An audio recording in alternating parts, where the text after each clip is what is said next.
How's it going, everyone? My name is True Underdog, and today I wanted to talk about something very interesting. So in my previous video, I shared my thoughts on the fact that I think Ash Williams really was meant to be in Kombat Pack 1, but something happened at some point and NetherRealm or Warner Bros. Decided to switch him with the Joker. Because even though Joker was also leaked as well, I just found the chainsaw effect to be a bit too coincidental. I don't think NetherRealm put that in as a troll. I really do think Ash was meant to be in Kombat Pack 1, and that's why we heard the chainsaw before the Terminator theme. However, to everyone's surprise, we got Joker instead, who a lot of people thought was going to be in Kombat Pack 2, along with Shiva, Fujin, and a couple other characters. But nope, Joker skipped in line and showed up before Ash Williams, and in fact he skipped so hard that he pushed Ash Williams all the way to the back of the line, and he's going to wait till Kombat Pack 2, which will probably be sometime next year, or possibly even 2 years from now, since we aren't getting Spawn until March of next year. However, I bet many of you wonder why I'm doubling down on this theory, because there's not really any solid evidence yet. Is there? Well, shockingly enough, there is. So if you're like me and a majority of other players, you recently got this notification in Mortal Kombat 11 when you booted it up, likely to get that sick new Liu Kang skin, which by the way, I will discuss how to get at the end of this video. It's quite simple, but a bit sneaky. However, not everyone got the same notification. A lot of players got this, and this original post was done by Neo Raider with an underscore in the middle. This mad lad took a photo of his TV screen, and looky right there.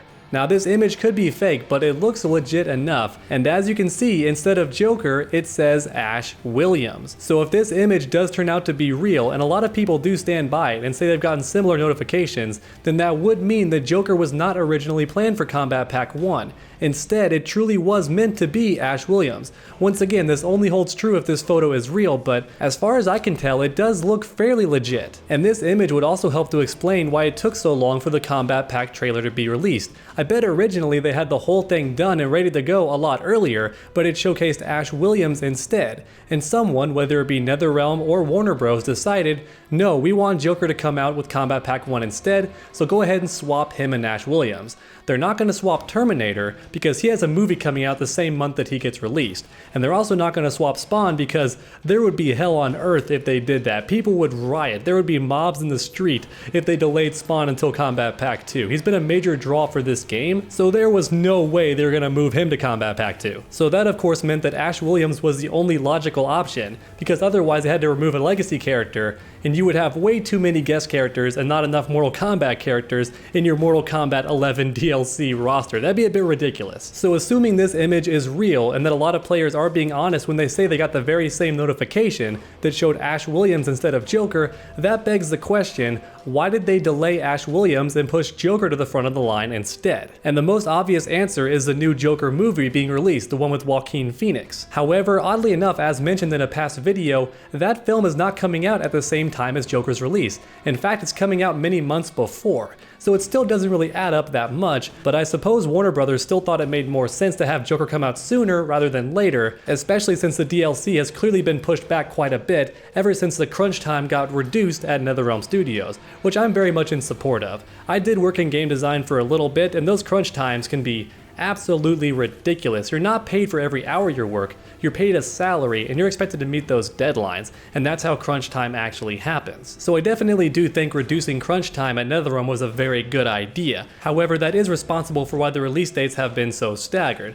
Now we're waiting about 2 or 3 months for every DLC character to come out, and that's completely fine as long as the working conditions are a bit healthier for the employees. I think that was a very good move for NetherRealm. But realizing that, it does make a lot of sense why Warner Bros. Or NetherRealm would want Joker to come out in Kombat Pack 1. That way he does release within at least a few months of the Joker movie, and that's some pretty good cross-promotion. Now of course this version of the Joker doesn't look very much like the Joker in that movie, so it could be there's some other form of media coming out that's Joker related. There could be a Joker animated movie, maybe some sort of spin-off film based on the Gotham series, any number of things, but if so, it likely does involve Joker, and that's why he's coming out a bit later, January at the start of next year to be precise. Whatever the reason may be, the good news is that Ash Williams is very likely going to be a DLC character in Mortal Kombat 11. And that's very good news for anyone who's a big fan of the Evil Dead series, or even somebody like me who's just a casual fan of that series. I think everyone's very excited now to know that Ash Williams is almost certainly going to be in Mortal Kombat 11, even if we are going to be waiting a bit for this character to eventually come out. But that's about it for my opinion. Please let me know your thoughts in the comment section down below. I can't wait to read them. And then while you're down there, go ahead and leave a like if you enjoyed the video. It really does help my channel out a ton. And finally, why not keep that combo going by subscribing and ringing that bell? That way you never miss a future video. Make sure to come back next time, and as always, stay underdogs. Alright, so now let's talk about how to get that sweet Liu Kang skin. So for starters, you want to load up the crypt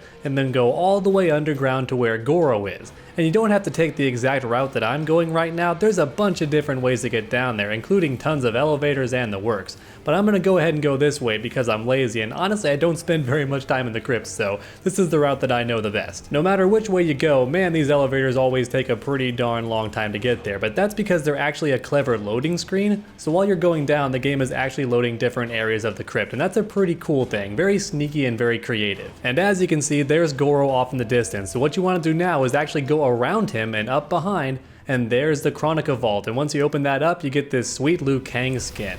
I'm not sure if you could always go behind Goro or not. I don't think you could because I feel like that's the very first thing I tried, but if so, then I feel pretty silly. But there it is, the coveted Young Justice skin for Liu Kang. A lot of players did request this, and there's also a chest back here. Now if you're like me and unlock nearly everything in the crypt, it's not going to give you anything but junk, but even so, there are technically 2 rewards back here behind Goro and not just 1. And this outfit, just like the Jack's arms and the Scarlet without her mask, is something a lot of players have coveted for a very long time, and many players like myself didn't even think it was actually in the crypt at this point. We always assumed it was impossible to get, but thankfully NetherRealm is giving it out to us for free without having to spend any in-game currency, so that's pretty darn nice. Alright everyone, that's it for the video, and you already heard the outro, so come back next time, and I love you.